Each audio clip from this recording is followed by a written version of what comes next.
Na wasalimu watazamaji wa televisheni ya taifa na kualika kufuata taarifa yetu ya habari toka idhaa ya Kiswahili kwenye televisheni ya taifa. Huko mjini Kinshasa ni kwamba korti kuu ya kikatiba ya nchi imekwenda kutangaza rasmi matokeo ya uchaguzi kwa mwaka wa 2023 ikiwa tarehe 12 Disemba, uchaguzi ambao ulifanyika nchini kote mwa Jamhuri ya Kidemokrasia ya Kongo. Na hao wachunguzi waliofuatilia mfumo wa uchaguzi hapa nchini mwa Jamhuri ya Kidemokrasia ya Kongo wametoa ripoti ya kazi walioifanya kupitia tu mfumo huo wa uchaguzi. Yote hayo yalionyeshwa rasmi wakati tu wa commission ya pamoja ambayo ilifanyika huko tu mjini Kinshasa, na kwa ajili tu ya kuweza kufikiria namna ya kupangilia na hata vile vile kuchunguza ama kukagua kazi zilizotekelezwa kupitia tu mradi wa kupiganisha ugonjwa unaosababisha na mikono michafu. Ni kwa ajili hiyo waziri jimboni husika na mipangilio ya serikali alianzisha kikao kwa faida tu ya washiriki kuhusiana na jambo hilo. Mengi katika ripoti ifuatayo. Kumefunguliwa rasmi mjini Bukavu tarehe 9 Januari semina mafunzo ya kupanga ama kupangilia shughuli muhimu kwa ajili ya kupunguza ugonjwa wa kipindupindu ama kolera na kupambana dhidi ya magonjwa yanayoambukia kupitia mikono michafu. Kwa masemi yake waziri jimboni husika na afya Bibi Beatrice Kinja Mwendanga amesema ya kwamba ameomba kwa wahudhuriaji kuwa makini wakati wote wa mafunzo kwa kuwa serikali inapendelea ugonjwa huo wa kipindupindu uweze kukomeshwa jimboni Kivu ya Kusini. Semina imefunguliwa na waziri husika na mipangilio ya serikali Bwana Admiral Mbale. Katika masemi yake yeye amesema ya kuwa semina inalenga kukagua shughuli zilizofanyika na yale ambayo yatafanyika kwa msimu wa 2023 na kupangilia yale ambayo yatafanyika kwa kupambana dhidi tu na ugonjwa huo wa kipindupindu na magonjwa mengine yanayosababishwa na mikono michafu.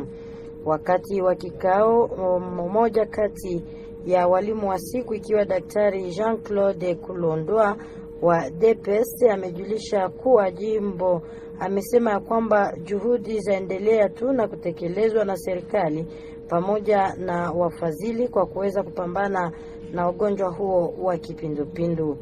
Kikao hicho kimefanyika ndani ya chumba cha mikutano hiyo hapo Nguba, tukiwa tu mtaani Ibanda. Na kuhusiana tu na kazi ya mashughuli na ufanyika na meya wa mji wa Bukavu, ikiwa hiyo ya kusafisha mji, ilikuwa muda mwafaka wa kujelekeza sehemu ya hapo Giamba, tukiwa katika mtaa wa Ibanda ajili ya kuondoa kioski na yale yote ambayo yamewekwa barabarani licha tu ya kusafisha maeneo hayo. Fuateni mengi katika ripoti ifuatayo.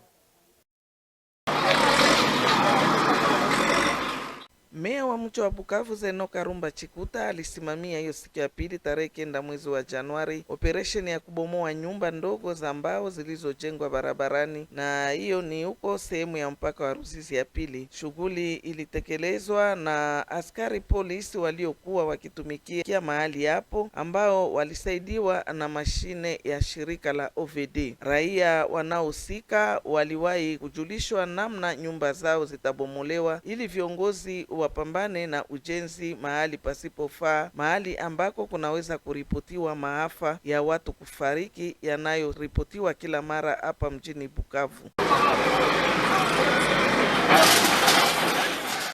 Na kuhusiana tu na ushirikiano ambao utakuweko kati ya vyuo vikuu na mauniversities zinazotumikia katika mtaa wa Kadutu na hata nchi jirani, ni kwa ajili hiyo kiongozi wa mtaa huo Jean-Pierre Mizinzi Mirandikira alitembelea mauniversity na hata vyuo vikuu vya mtaa huo wa Kadutu ajili tu ya kujifahamisha na mawasiliano hayo ambayo yatafanyika katika vyuo vikuu vya hapo kwenye mtaa wa Kadutu. Mengi katika ripoti ifuatayo. Wakati aliendesha ziara yake ya kazi katika nchi ya Urusi, kiongozi wa mtaa wa Kadutu Bwana Jean-Pierre Mizizi alisaini makubaliano kati ya university ya Urusi na university zinazokuwa katika mtaa wa Kadutu. Kwa hiyo siku ya pili tarehe 9 Januari alitembelea chuo kikuu cha STM, university ya IOB, chuo kikuu cha SDR, university ya ICB ili kuzungumza na viongozi wa mauniversity na vyuo hivyo vikuu kuhusu makubaliano yaliyosaini huku nchini Urusi. Viongozi wa mauniversity na vyuo hivyo vikuu walirizika sana kuona namna kiongozi wa mtaa wa Kadutu alisaini makubaliano hayo ambayo yataweza kusaidia kuboresha namna ya matumikio katika mauniversity na vyuo vikuu vya hapa mjini Bukavu, zaidi vya mtaa wa Kadutu. Na kuhusiana na mafuriko ya maji ambayo yaripotiwa siku hizi jimboni Kivu ya Kusini, wachuuzi wadogo na hata wafanyakazi wanaotumika kwenye eneo ya mipaka ya Kamvimvira, tukiwa tu huko mjini Uvira, wanapiga yowe kuhusiana tu na madhara ambayo yasababishwa na maji ya mvua mengi katika ripoti hii. Maji ya ziwa Kivu inakuwa katika hali nzuri hapa mjini Bukavu, umbali na mahali pengine katika nchi ya Jamhuri ya Kidemokrasia ya Kongo. Hayo imetambuliwa tarehe 9 mwezi wa Januari, kuanzia Hotel La Roche kupitia Hotel Panorama hadi Hotel New Riviera, ambako maji ya ziwa Kivu ni tulivu na hakuna hata hofu wowote. Mwito ulitolewa kwa raia wanaopendelea kujenga kando na ziwa Kivu kuacha ujenzi kama na hayo na kuheshimu hatua ya kutoharibu mazingira, hatua iliyosainiwa na viongozi, kwani wakati maji naweza kupanda yanaweza kusababisha maafa mengi, hasa zaidi uharibifu wa vitu na hata kupelekea watu kufariki.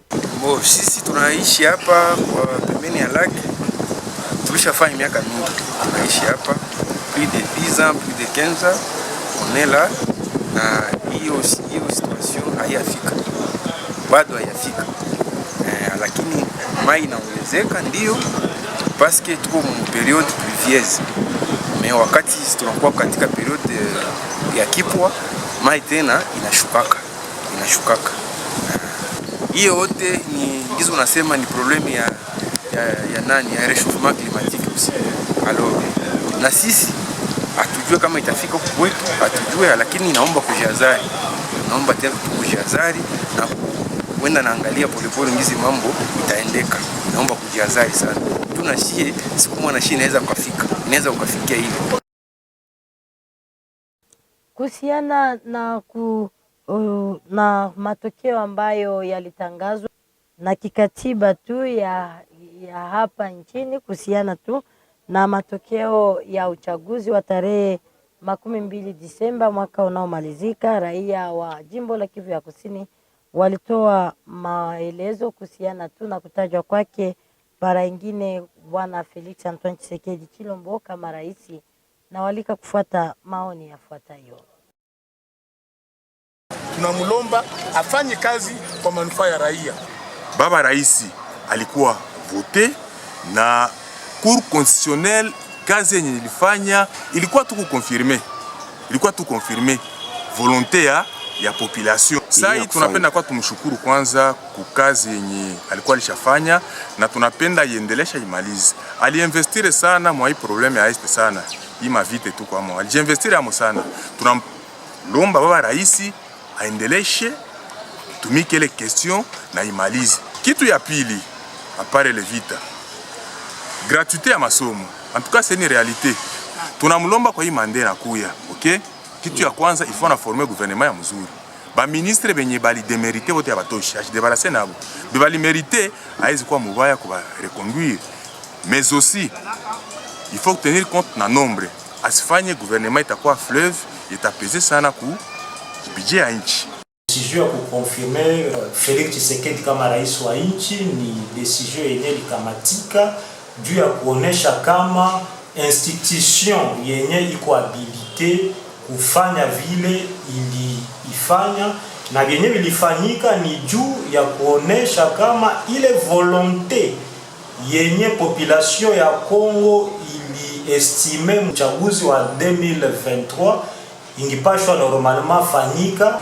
Hiyo are tulipokea na vigelegele sana, yani president ambaye alichaguliwa ni ambaye cour ilivalide. Unajua kama katika 8 territoire ya Sud Kivu, president de la Republique alichaguliwa sana huko kwetu, na alichaguliwa kuona iko na vision nzuri juu ya wakongomani, na ukiangalia alijifokalize sana juu ya amélioration ya condition de vie ya population ya nchi mzima, na ndio lituma wanamchagula. Na kuhusiana tu na hali mbovu ya barabara Bukavu Mwenga, hali yaendelea kuwa mbaya, na huko wakaaji wanaishi katika maisha ambayo yamekuwa magumu kwa kutokuweko mawasiliano kati ya pande zote mbili. Mengi na walika kufuata katika ripoti hii.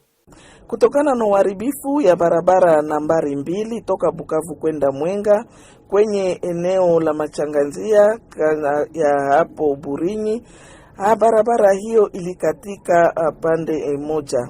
Kwa hiyo magari inayojaa biashara inazuiwa upande wowote wa barabara hiyo kutokana na maafa hayo iliyosababishwa na maji ya mvua kali iliyonyesha na inayoendelea kunyesha siku hizi katika eneo hilo.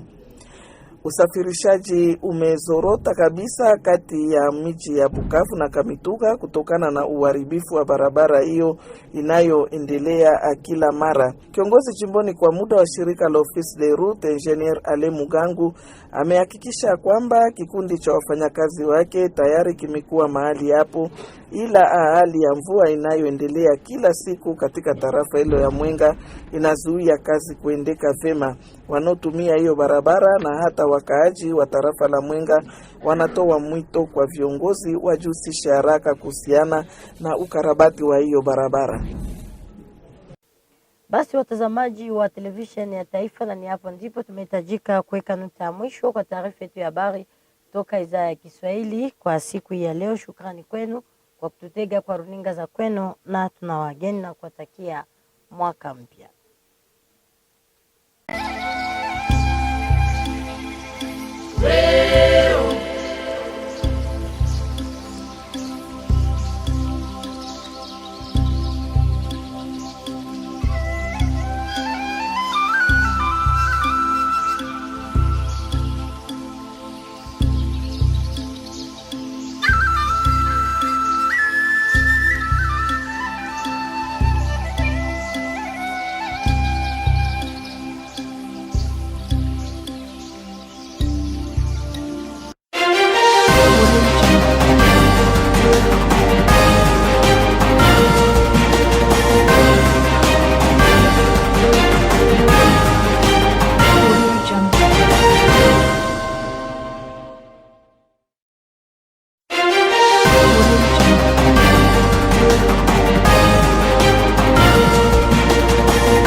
Merci de votre attention très particulière accordée à la télé du peuple. Les téléspectatrices, téléspectateurs, bienvenue à suivre les détails de ce journal.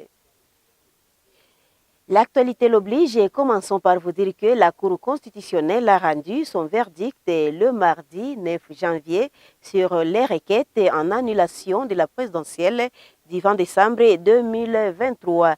Cette haute cour a jugé la requête du candidat Théodore Ngo irrécevable et non fondée. Suivez. Proclame les résultats définitifs de l'élection présidentielle du 20 décembre 2023 ci-après. Nombre total de votants 17 800 195. Taux de participation. Monsieur Madjoundou Mwamba Patrice, 15 799 voix. 15 793 voix, soit 0,09%. 13, Monsieur Massal Anendou André, 13 974 voix, soit 0,8%. Et dans le même chapitre, après la publication des résultats définitifs de la présidentielle par la Cour constitutionnelle confirmant la réélection de Félix-Antoine Tshisekedi Tshilombo, président de la République. Des habitants de Bukavu se sont exprimés et cantassés. Je vous propose de suivre certains habitants au micro de Philémon Nzougou. Je pense déjà la page est tournée. La Cour constitutionnelle, c'est la haute cour. Et c'est à elle qu'on attendait la dernière décision. Maintenant, la question à l'heure qu'il est, que le président se mette au travail.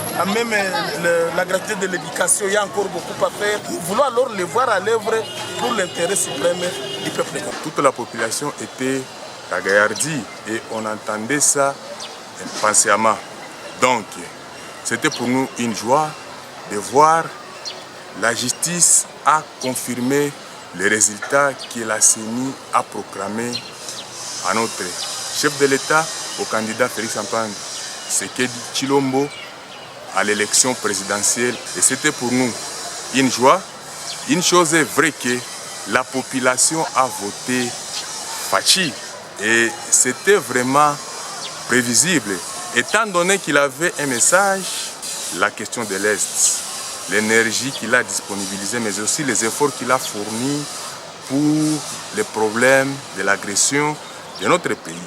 Dans les programmes du gouvernement, il avait réglé une grande question, les problèmes de gratuité au niveau de l'école primaire. Nous souhaiterions qu'il puisse nommer des bulldozers, tout d'abord, des personnes qui seront capables à trouver la solution aux problèmes des Congolais dans tous les secteurs. Nous disons également merci à la population de la ville de Bukavu et de la province du Sud Kivu en général qui a voté aussi pour le président de la République parce qu'il a l'intérêt de pouvoir améliorer les conditions de vie de la population de la RDC et de la province du Sud Kivu en général. Nous appelons également au président de la République à pouvoir travailler pour le bien-être. Les attentes sont énormes. Ce n'était qu'une confirmation de la volonté du peuple. Ce que la Cour constitutionnelle a fait, c'était une volonté qui était exprimée lors des élections de décembre passé. La population a décidé de porter encore une fois de plus sa confiance au chef de l'État. Il fallait que la Cour constitutionnelle, en tant qu'organe habilité dans ce cadre-là, puisse rendre cet arrêt pour confirmer officiellement que Félix Tshisekedi, le chef de l'État, a été réélu. Pendant ces temps, la Ligue des électeurs a présenté le mardi 9 janvier le rapport préliminaire de la mission d'observation électorale. C'était en présence de diplomates accrédités en République démocratique du Congo. Suivez les détails. C'est un rapport complet de plusieurs pages présenté devant les ambassadeurs et corps diplomatiques accrédités en République démocratique du Congo, les experts électoraux et les membres de la société civile par la Ligue des électeurs en présence du président de la Commission nationale des droits de l'homme, Paul Stampumukulu. Un rapport qui a suivi les critères recommandés aux observateurs électoraux qui travaillent pour la promotion du peuple. Les observateurs de la Ligue des électeurs ont répondu à travers la publication de ces rapports aux principes consignés dans le code de conduite d'un observateur. Tout a été vérifié et des recommandations pertinentes formulées. Bravo à la Ligue des électeurs, de très bonnes recommandations qui prennent en compte aussi le nationalisme, puisque aucun État du monde ne peut avoir en son sein des missions qui détruisent ce qu'il y a de plus important, la souveraineté du pays. J'ai sillonné le monde entier. J'ai vu que là où il y a des missions d'observation des élections, ce qui anime les observateurs locaux, nationaux, c'est plus le nationalisme, le patriotisme. Lors de la publication de ces rapports, plusieurs interventions sont allées dans le sens de tenir compte des recommandations et la CNDH se félicite des sanctions infligées aux fraudeurs électoraux suivant les rapports remis au procureur général près la Cour de cassation. Ce que la CNI fait rentre dans la logique de la justice et de l'équité électorale. Au nom du conseil d'administration de la Ligue des électeurs et des observateurs déployés sur l'ensemble du pays, Un diplôme d'honneur a été remis à Paul Sampumukulu avant la fin de la cérémonie qui s'est déroulée dans la salle de conférence du ministère des Affaires étrangères. Retour au Sud Kivu, précisément à Bukavu, où il s'est tenu les travaux d'un atelier sur les mesures stratégiques d'éradication de la maladie du choléra au Sud Kivu. L'atelier est organisé par le ministère provincial du Plan en partenariat avec celui de la Santé dans le cadre de sauver des vies humaines. Regardez ces images prises par Mimi Diongo. Par le collègue, le ministre du Plan, et c'est à cela que nous nous attendons. Et je voudrais tout simplement vous remercier et surtout vous solliciter la participation active pendant le déroulement de ces 3 jours de ces activités. Merci beaucoup et surtout bonne journée et bon travail à tout le monde. Vous savez que la province du Sud Kivu est souvent confrontée à l'épidémie de choléra. C'est ainsi que notre service de l'eau a pensé élaborer un plan opérationnel que nous allons suivre pour l'éradication de cette maladie-là qui est une maladie des mains sales. Le plan opérationnel est élaboré pour l'année 2023-2027. C'est ce plan-là que nous allons suivre comme gouvernement. Et donc, chacun dans son domaine d'intervention saura là où il va intervenir. Sinon, si on laissait tout le monde faire ce qu'il veut, ce sera un désordre. Maintenant, nous devons avoir un plan qui coordonne toutes ces activités durant les 5 années qui sont devant nous, donc 2023 inclus, 2024, 2025, 2027. Et c'est un outil qui va permettre au gouvernement de bien mener sa lutte contre le choléra. Et dans les chapitres liés à l'assainissement, disons que le maire de Bukavu, Zenon Karumba Chikuta, a supervisé le mardi 9 janvier l'opération d'évacuation des kiosques érigés sur la chaussée de l'avenue Giamba. Nous sommes là dans la commune du Banda. Suivez les détails dans ce reportage de Aris Aradjabou. Le maire de Bukavu, Zenon Karumba Chikuta, a supervisé le mardi 9 janvier l'opération de démolition des bâtisses en planches érigées le long de la chaussée de la frontière Ruzizi 2. Cette opération a été exécutée par les éléments de la police nationale congolaise, appuyés par la machine de l'OVD. L'autorité urbaine voudrait protéger cette route d'intérêt public. Le riverain avait déjà été averti avant de passer à l'action, qui vise aussi à décourager les constructions anarchiques sur les sites impropres. Et dans la commune de Kadoutou, le bourgmestre de Kadoutou, l'ingénieur Jean-Pierre Mizinzi Mourandikire, a effectué le mardi 9 janvier 2024 une ronde dans différentes institutions d'enseignement supérieur et universitaire de sa municipalité. Quel a été l'objet de cette ronde? Suivez les détails avec Betty Assassia. Profitant de son dernier séjour à Saint-Pétersbourg en Russie, dans le cadre du forum à l'intention des maires et bourgmestres, le bourgmestre de la commune de Kadoutou, l'ingénieur Jean-Pierre Mizinzi Mourandikire, avait négocié un partenariat de coopération avec Saint-Petersburg University of Management, Technology and Economics en faveur de certaines institutions d'enseignement supérieur et universitaire de Bukavu. Comme pour concrétiser ces partenariats, le bourgmestre Jean-Pierre Mizinzi Mourandikire s'est rendu ce mardi 9 janvier tour à tour à l'Institut supérieur des techniques médicales ISTEM, à l'Université officielle de Bukavu UOB, à l'Institut de développement rural USDR et à l'Université catholique de Bukavu UCB pour échanger avec les responsables de ces institutions dont la plupart se trouvent dans sa municipalité pour leur expliquer les clauses du partenariat qui est basé sur les domaines de la recherche et échange d'expériences et d'étudiants. Les responsables de ces institutions d'enseignement supérieur et universitaire ont salué l'initiative des bourgmestres de Kadoutou, très encourageante, qui va contribuer à l'éducation de la jeunesse.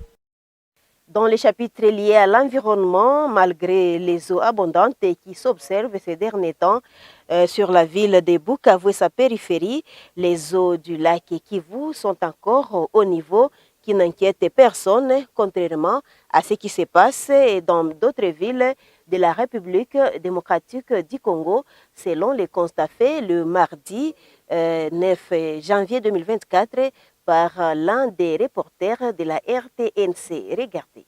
Malgré la présence et l'abondance des eaux de pluie qui s'observent ces derniers temps dans la ville de Bukavu et sa périphérie, les eaux du lac Kivu sont encore au niveau qui n'inquiète personne, contrairement à ce qui se passe dans d'autres villes de la RDC. Le constat a été fait le mardi 9 janvier par un repère de la RTNC, notamment dans plusieurs endroits de 5B du lac Kivu. De l'hôtel La Roche à l'hôtel Lakside, en passant par l'hôtel Panorama et New Riviera. Les eaux du lac Kivu n'ont pas encore atteint un niveau inquiétant. Parlant de cette situation, le gérant de l'hôtel Lakeside, M. Jacques Safari Mugenzi, a déclaré qu'il y a pratiquement 10 ans depuis qu'il travaille à cet endroit. Mais la montée des eaux est stable, il n'a jamais débordé. Néanmoins, vu la situation actuelle qui se passe ailleurs, il est prudent de prendre des précautions pour éviter le pire, car cela est dû au réchauffement climatique qui n'épargne personne. Il est impérieux que les gens qui continuent à refouler les eaux du lac Kivu pour créer des parcelles, de faire attention, car un jour, ils risquent de se retrouver au fond des eaux de la Kivu avec tous leurs biens. Infrastructure pour terminer, la coupure du trafic entre la ville de Bukavu et le territoire de Mwenga sur la RN2 impacte négativement sur l'économie de la province du Sud Kivu. Des camions transportant des marchandises n'arrivent pas à atteindre leur destination à cause des mauvais états de cette route. Suivez ces images prises par Pascal Mouini Massimango. Suite à un affaissement de la chaussée le lundi 8 janvier au point kilométrique 85 sur la route nationale numéro 2, axe Bukavu-Mwenga au niveau de la bifurcation avec la route de dessert agricole qui va à Bourigny en territoire de Mwenga. Cet affaissement vient de couper une partie de la route. Les camions chargés de marchandises sont bloqués de part et d'autre de la route suite à cette catastrophe naturelle provoquée par les eaux de pluie diluviennes qui s'abattent ces derniers temps dans la zone. Le trafic devient de plus en plus paralysé entre les villes de Bukavu et Kamituga suite au délabrement très avancé sur plusieurs tronçons routiers. Le directeur provincial ad intérim de l'Office des routes Sud Kivu, ingénieur Alain Mugangou, rassure que l'équipe est déjà sur place et que la pluviométrie de Mwenga retarde les travaux. Il y a une partie de la chaussée qui est partie dans les ravins, mais nous avons déjà pris les dispositions avec l'équipe qui est sur place pour aller intervenir et essayer d'agrandir le temps que nous trouvons la solution définitive pour la lutte anti-érosive. Les usagers, les passagers ainsi que la population du territoire de Mwenga lancent un SOS auprès des autorités. Et c'est par ces images du territoire de Mwenga que se termine cette session des nouvelles. Merci de l'avoir suivi. Restez branchés sur les ondes de la télé du peuple. Au revoir.